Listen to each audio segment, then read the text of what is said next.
Kasganj police की gangster act में बड़ी कार्रवाई। शातिर आरोपी संजय की 1 करोड़ से ज्यादा की संपत्ति की जब्त। संजय पर हत्या की कोशिश, फिरौती सहित 1.5 दर्जन से ज्यादा मामले दर्ज।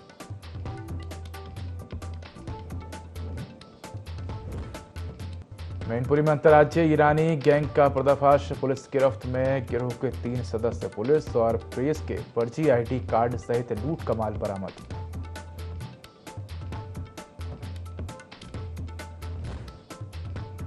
लोकसभा रण के कल आएंगे नतीजे। बलिया में इंडी गठबंधन नेताओं को प्रशासन पर भरोसा नहीं।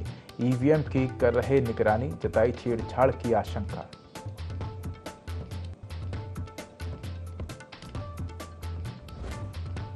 अमरोहा के गंगवार में रफ्तार का कहर। डंपर ने बाइक सवारों को रौंदा। एक बच्ची की मौके पर मौत, माता पिता घायल।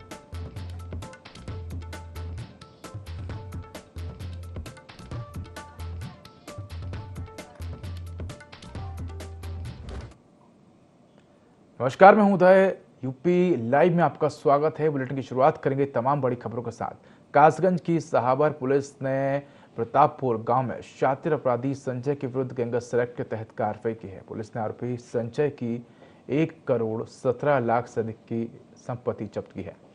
शातिर अपराधी संजय ने जघन्य अपराध से धन अर्जित कर संपत्ति जुटाई थी। अपराधी संजय के खिलाफ हत्या का प्रयास, फिरौती, अपहरण सहित अन्य 17 मुकदमे दर्ज हैं।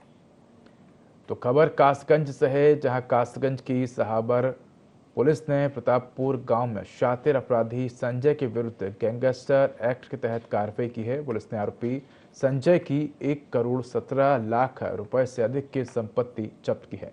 शातिर अपराधी संजय ने जघन्य अपराध से धन संपत्ति अर्जित की थी। अपराधी संजय के खिलाफ हत्या का प्रयास, फिरौती, अपहरण सहित 17 अन्य मुकदमे दर्ज हैं। कासगंज पुलिस द्वारा थाना सहावर के हिस्ट्री शीटर अपराधी, जिस पर पूर्व से 17 अभियोग पंजीकृत है, उसके विरुद्ध गैंगस्टर एक्ट के 14(1) के अंतर्गत कार्रवाई करते हुए उसकी लगभग 1 करोड़ 17 लाख की संपत्ति जब्त की गई है। उक्त अपराधी का नाम संजय यादव है और ये परतापुर थाना सहावर का निवासी है। यह कार्रवाई सीओ सहावर और एसडीएम सहावर के नेतृत्व में की गई। लोकसभा चुनाव की मतगणना 4 जून को होगी। बलिया में तिखमपुर स्थित नवीन मंडी में मतगणना की जाएगी। इंडी गठबंधन के नेता और समर्थक ईवीएम की निगरानी में लगे हैं। सपा नेता बीर बलराम का कहना है कि निगरानी मतगणना समाप्त होने तक जारी रहेगी। उनका कहना है कि भाजपा ईवीएम के साथ कभी भी छेड़छाड़ कर सकती है। तो खबर बलिया से है, जहां लोकसभा चुनाव की मतगणना 4 जून को होगी। बलिया में तिखमपुर स्थित नवीन मंडी में मतगणना की जाएगी। तो इंडी गठबंधन के नेता और समर्थक ईवीएम की निगरानी में लगे हुए हैं। सपा नेता बीरबल राम का कहना है कि निगरानी मतगणना समाप्त होने तक जारी रहेगी। उनका कहना है कि भाजपा ईवीएम के साथ कभी भी छेड़छाड़ कर सकती है। नवीन मंडी पर यहाँ हम लोग निगरानी कर रहे हैं ईवीएम मशीन का। कल वोट हुआ और वोट होने के बाद ईवीएम मशीन यहाँ आई है। अभी हमारे साथ समाजवादी सैनिक प्रकोष्ठ के लोग हैं। ये सेना से रिटायर हैं लोग, ये जवान हैं लोग। ये लोग भी रात से लगे हुए हैं कि मशीन में कोई छेड़छाड़ ना हो जाए, मशीन के साथ कोई सी घटना न घट जाए जिससे हम लोगों का नुकसान हो जाए और सरकार हम लोग के साथ छल न कर पाए। इसलिए हम लोग निगरानी कर रहे हैं। जब तक काउंटिंग नहीं हो जाएगा तब तक हम लोग मुस्तैदी से निगरानी करते रहेंगे। व्यापारी परेशान हैं, फिर भी ये कह रहे हैं कि पूर्ण बहुमत में हम सरकार बनाएंगे। इसलिए हमें शंका बन रहा है कि आखिर में जमीन पर इनका इतना विरोध होने के बाद ये क्यों कह रहे हैं कि हम सरकार बना लेंगे। इसके पीछे जरूर कोई शंका है। मशीन में कोई गड़बड़ी कर सकते हैं, मशीन को बदल सकते हैं, इनके अधिकारी कर्मचारी कोई ना कोई गड़बड़ी कर सकते हैं। इसलिए हमें संशय है, डर बना हुआ है। जब तक गणना नहीं होगा तब तक हम लोग मशीन को देखते हैं। जब चुनाव हो गया है और वहाँ से केंद्र से मशीन जब चली है मतदाता केंद्र से, वहीं साथ में हम लोग आए हैं और अब तक हैं। जब तक गणना नहीं हो जाएगा तब तक रहेंगे। सिद्धार्थनगर के चिलिया थाना क्षेत्र में एक युवक ने ट्रेन से कटकर आत्महत्या कर ली। परिजनों ने 2 युवकों पर परेशान करने का आरोप लगा है। परिजनों ने पुलिस से शिकायत कर न्याय की गुहार लगाई है। तो खबर सिद्धार्थ नगर से है, जहां सिद्धार्थ नगर के चिल्हिया थाना क्षेत्र में एक युवक ने ट्रेन से कटकर आत्महत्या कर ली है। परिजनों ने 2 युवकों पर परेशान करने का आरोप लगा है। परिजनों ने पुलिस से मामले की शिकायत कर न्याय की गुहार लगाई है। वही लोग जबरदस्ती हम ही से लोनवा निकलवाए रहे, हम कही भैया हम नहीं भर पाए, लेकर जबरदस्ती हम ले गए। पैसा उन्हीं सब लिया है, वही 1.5-2 लाख हमें थोड़ा बहुत दिए रहे, 1 लाख तक रुपया हमें दिए रहे। कोनो में 10,000, 20,000, कोनो में 15,000, कोनो में 30,000, कोनो में 35,000 ऐसे लिया। यह बेटी शादी करे रहा तो हम 2 जगह से खाली निकलवाए रहे और बाकी कुल जगह के जबरैया नहीं सब निकलवाए हैं। मैनपुरी पुलिस ने अंतर्राज्यीय ईरानी गैंग का पर्दाफाश किया है। गैंग के 3 सदस्यों को गिरफ्तार किया है। आरोपी के पास से पुलिस और प्रेस के फर्जी आईडी कार्ड सहित लूट का माल बरामद किया है। आरोपियों ने हाल ही में मैनपुरी, शाहजहांपुर, मुरादाबाद, उन्नाव और मुंबई में लूट की वारदातों को अंजाम दिया था। तो खबर मैनपुरी से है, जहां आपको बता दें कि मैनपुरी पुलिस ने अंतर्राज्यीय ईरानी गैंग का पर्दाफाश किया है। गैंग के 3 सदस्यों को पुलिस ने गिरफ्तार किया है। आरोपी के पास से पुलिस ने प्रेस के फर्जी आईडी कार्ड सहित लूट का माल भी बरामद किया है। आरोपियों ने हाल ही में मैनपुरी, शाहजहांपुर, मुरादाबाद, उन्नाव और मुंबई में लूट की वारदातों को अंजाम दिया था।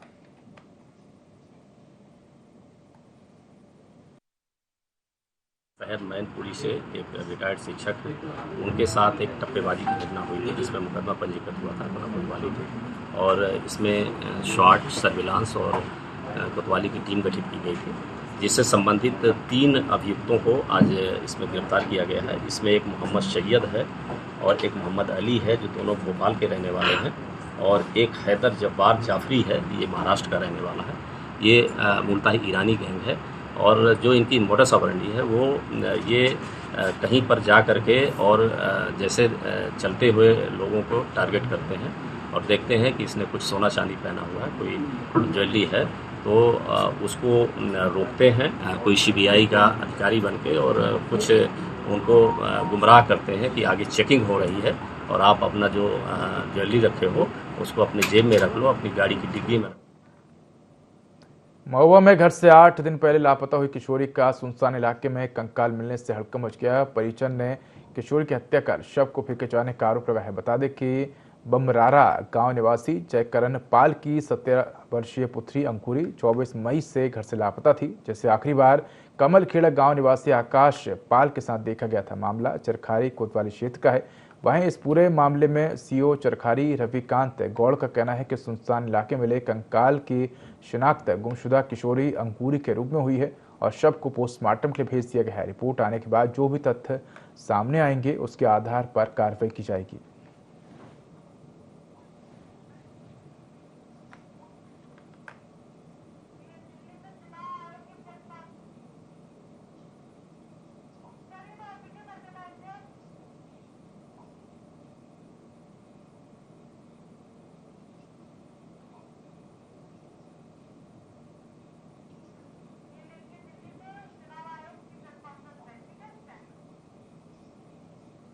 चलिए तो सीधा रुक करते हैं दिल्ली का, जहां आपको बता दें कि चुनाव के नतीजों से पहले चुनाव आयोग प्रेस कॉन्फ्रेंस कर रहा है। On a lighter vein, on social media now you will see various memes with the taglines that perhaps Lapata gentlemen are back. So we were never out, we were always here. We chose to interact with you through our press notes. This was first time that we have issued close to 100 press notes, which has never been done ever. Advisories and all put together, it's total 100. So we have been interacting from behind the scene. So today we thought we will come and talk to you about this incredible story of the general elections, and we'll also try and answer whatever had happened during these 7 phases, both positive, negative. So let's just go through this incredible journey of the 7 phases. How do we go about it is that what has been the magnitude, what has been the effort of all of us together, 4 AIIMS की हमने बात की थी जब हम शुरू किए थे election, muscle, media, miss information. तो उन 4 एम में एमसीसी, उनमें क्या हुआ, कैसा रहा, आपको रिपोर्ट करेंगे। और काउंटिंग के बारे में जितनी बातें, उसकी प्रिपेयर्डनेस क्या है, उसके बारे में भी बात करेंगे। तो friends, it's a miracle what had happened. We'll try and talk about it more. And I'm sure all of you have been writing about it. All of you have visited the ground also, seen the polling stations for yourself, and have been part of us. We have walked together, whatever had happened in these last 3 months. Let's see what had happened. So the first major story, we have created a world record of 642 million proud Indian voters. This is a historic moment for all of us, for the nation as a whole. 642 ever, anywhere in the world, in any of the electoral exercise. That's what is the number of voters. And this is, just to give you some small statistics, this is 1.5 times of the voters of all G7 countries. US, UK, France, Germany, Italy, Japan, Canada, all put together. We are comparing voters, not electors. And it is 2.5 times of the voters of 27 countries in the EU. That has been the incredible power of the voters of India. Let's see what happened next. There are 312 million proud women voters. This is also the highest ever in the world. It is larger than the 2019 elections, both the total and the women voters. So this, we feel, is the moment that we must cherish, we must celebrate, and we want to give them a standing ovation to all our voters by this. I would ask all of you to join and hand. These are all our voters. So we thank you all. We salute all our voters, all our women voters, who have really come and voted in this election, including all of you. You have also voted. I know many of you. I personally know the experiences which you have had on the polling station. Let's see what happened next. 85 plus and PWD voters. We again salute them. We again salute them. It has also not happened ever. उनके घर घर जाके हमने vote लिया, और आपके भी घर में कहीं ना कहीं आसपास में किसी ना किसी बुजुर्ग ने वोट दिया होगा, जिसकी वजह से वो भी हमारे इसमें पार्टिसिपेट कर पाए. So these are the incredible stories on the positive note which we want to tell you. और जहां वुमेन का प्रश्न आया, मैंने पूछे वोटर्स दिखाए थे. हमने पूरे चुनाव में ये कोशिश की कि वुमेन डिग्निटी पे कोई भी वर्ड किसी के मुंह से पॉलिटिकल पर्सन के ना निकलने पाए. अगर निकल भी गया तो उसको हम इतनी स्ट्रॉन्ग नैरेटिव और इतना स्ट्रॉन्ग वर्डेड एडवाइजरी दी है. We feel that in times to come the political parties would also learn, the candidates would also learn to not utter a undignified word against the women of our nation. This is what we have attempted to settle by giving advisories, and we hope that this is not only during elections and political parties, but the discourse against women would be generally respected and would be in a different tenor. Friends, home voting में जिन लोगों ने हमारे साथ vote दिया, ये हमारे. बड़ी खबर अमरोहा से है, जहां एक बार फिर दिखा तेज रफ्तार का कहर. डंपर ने बाइक सवारों को रौंदा है. हादसे में एक बच्ची की मौत, माता पिता घायल हुए हैं. हसनपुर रहरा मार्ग के गंगवार का मामला बताया जा रहा है. तो बड़ी खबर आपको बता रहे हैं अमरोहा से, जहां एक बार फिर तेज रफ्तार का कहर देखने को मिला है. डंपर ने बाइक सवारों को रौंदा है. तो हादसे में एक बच्चे की मौत हो गई है, जबकि माता पिता घायल हैं. हसनपुर रहरा मार्ग के गंगवार का मामला बताया जा रहा है. तो बड़ी खबर आपको अमरोहा से बता रहे हैं, जहां अमरोहा में एक बार फिर तेज रफ्तार का कहर देखने को मिला है.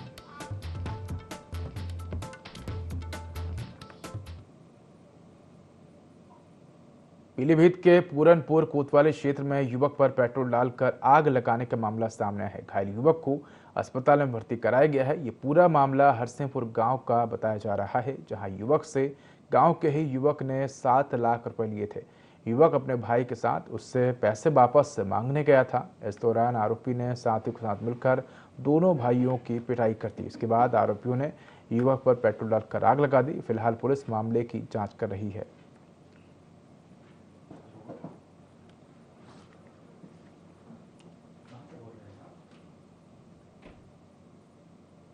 बड़ी खबर पीलीभीत से है, जहां कमरे में मिला युवक का शव फांसी लगाकर आत्महत्या की है। तो पुलिस मामले की जांच कर रही है। बीसलपुर नगर का मामला है। तो बड़ी खबर आपको बता रहे हैं पीलीभीत से, जहां कमरे में युवक का शव मिला है, फांसी लगाकर आत्महत्या की है। तो पुलिस मामले की जांच कर रही है। बीसलपुर नगर का मामला बताया जा रहा है।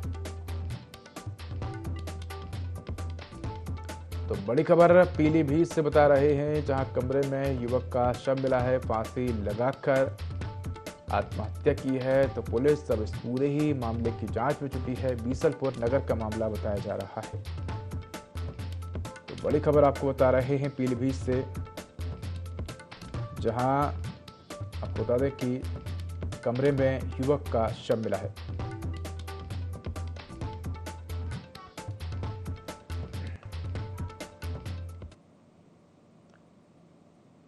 बड़ी खबर बिजनौर से है, जहां गंगा बैराज में 3 युवक डूबे हैं। नहाने गए तीनों युवकों को तलाशने में गोताखोर लगे हुए हैं। बिजनौर क्षेत्र का मामला बताया जा रहा है।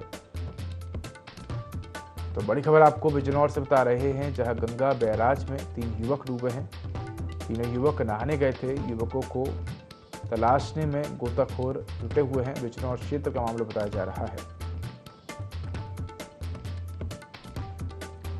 तो बड़ी खबर आपको बता रहे हैं बिजनौर से, जहां गंगा बैराज में 3 युवकों के डूबने का मामला सामने आया है। जहां तीनों युवक नहाने गए थे, इसी दौरान तीनों युवक डूब गए। तो युवकों की तलाश में गोताखोर जुटे हुए हैं। बिजनौर क्षेत्र का मामला बताया जा रहा है।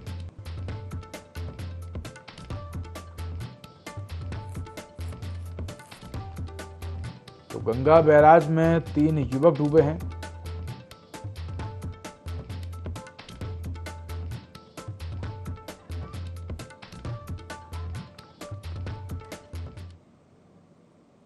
बड़ी खबर कुशीनगर से है, जहां छेड़छाड़ से परेशान युवती ने दिया धरना। युवकों पर लगाया छेड़छाड़ करने का आरोप। हिरणवती नदी के किनारे बुद्धा घाट पार्क की घटना बताई जा रही है। ये बड़ी खबर आपको कुशीनगर से बता रहे हैं, जहां छेड़छाड़ से परेशान होकर युवती ने धरना दिया है। युवकों पर छेड़छाड़ का आरोप लगा है। हिरणवती नदी के किनारे बुद्धा घाट पार्क की घटना बताई जा रही है। तो ये तस्वीरें आपको दिखा रहे हैं, जहां छेड़छाड़ से परेशान होकर युवती ने धरना दिया है। युवकों पर छेड़छाड़ का आरोप युवती ने लगाया है। इसके बाद परेशान होकर युवती धरने पर बैठ गई। तो हिरणवती नदी के किनारे बुद्धा घाट पार्क की घटना बताई जा रही है। तो युवती के साथ कई महिलाएं भी बैठी हुई हैं। मौके पर पुलिस भी पहुंची है और युवती को समझाने का प्रयास करते हुए नजर आ रही है। तो युवती ने युवकों पर छेड़छाड़ का आरोप लगाया है और परेशान होकर युवती धरने पर बैठ गई।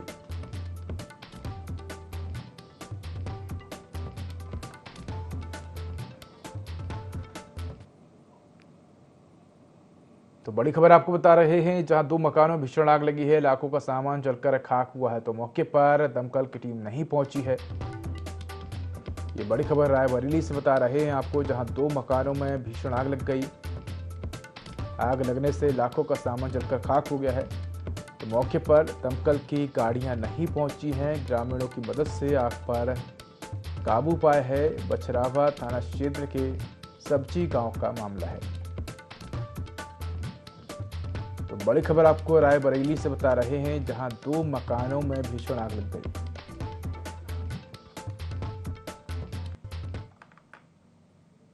बड़ी खबर आपको बता दें, जहां 2 पक्षों में विवाद हुआ है। मारपीट में 3 लोग घायल हुए हैं। तो बच्चों को लेकर यह विवाद हुआ है। रोरावर क्षेत्र की घटना बताई जा रही है। बड़ी खबर आपको बता रहे हैं अलीगढ़ से, जहां 2 पक्षों में विवाद हुआ है और इस विवाद में 3 लोग घायल हुए हैं। तो बच्चों को लेकर यह विवाद हुआ था। रोरावर क्षेत्र की घटना बताई जा रही है। तो बता दें कि बच्चों को लेकर हुए विवाद में जमकर मारपीट हुई और इस मारपीट में 3 लोग घायल हो गए हैं। बच्चों को लेकर ये पूरा विवाद होना बताया जा रहा है। तो बच्चों के विवाद में बड़े आपस में उलझ गए और एक दूसरे पर जमकर मारपीट कर दी। इस पूरे ही विवाद में 3 लोग घायल हो गए हैं। जोरावर क्षेत्र की घटना बताई जा रही है। तो बच्चों को लेकर विवाद हुआ और इस पूरे ही विवाद में आपको बता दें कि 3 जो लोग हैं वो घायल हो गए हैं। तो घायलों को उपचार के लिए अस्पताल में भर्ती कराया गया है। जोरावर क्षेत्र की घटना बताई जा रही है।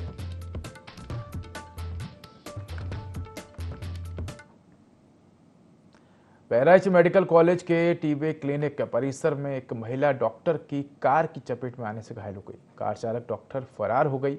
महिला अस्पताल में भर्ती रिश्तेदार के बच्चे को देखने आई थी। मौजूद लोगों को डॉक्टर को पकड़ने की कोशिश की लेकिन असफल रहे।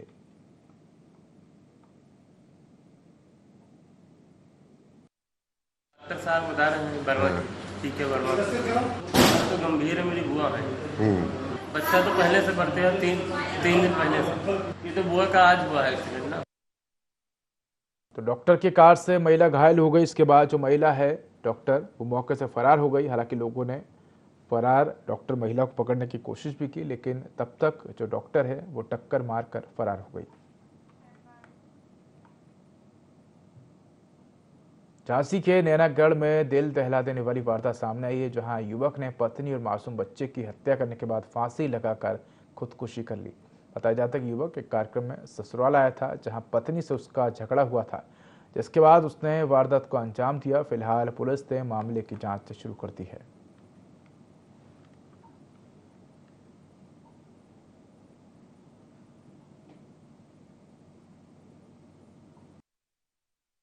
हम तो खाना खा रहे थे बल्लमपुर में, तो हमारी छोटी वाली लड़की बमीना थी। उसने फोन करा, मम्मी पापा दीदी को फांसी लगा दे। हमने कही कौन को? बोली सोनी दी को, जीजा जी ने, हिमांशु को, सबको फांसी अपने घर में लगा ले। जीजा जे दमाद लड़का अंदर घुसने नहीं दिया, लटका देगा फांसी पे। बेटी अंदर है, घुसने नहीं दिया। झांसी जनपद में थाना प्रेमनगर क्षेत्र में 3 डेड बॉडी मिलने की सूचना प्राप्त हुई थी। सूचना मिलते ही पुलिस द्वारा तत्काल मौके पर पहुंच गया और फील्ड यूनिट भी पहुंच गई है और मैं और अन्य अधिकारीगण भी अभी मौके पर है। अब घटनास्थल देख के थोड़ा कष्ट भी लग रहा है, बट ये है कि किचन में पुरुष का डेड बॉडी हैंगिंग पोजीशन पे मिली है और महिला का डेड बॉडी का स्ट्रैंगुलेशन और बच्चे का भी स्ट्रैंगुलेशन का निशान है। तो देख के ये लग रहा है कि इस पुरुष द्वारा अपना पत्नी और बच्चे को हत्या करने के बाद अपना खुद फांसी लगाया है। वही है, मैं देख के लग रहा है कि बच्चा का स्ट्रैंगुलेशन का निशान है और पोस्टमार्टम क्लियर। फिलहाल इस बुलेटिन में इतना ही। खबरों का अपडेट के लिए देखते रहिए IND 24। नमस्कार।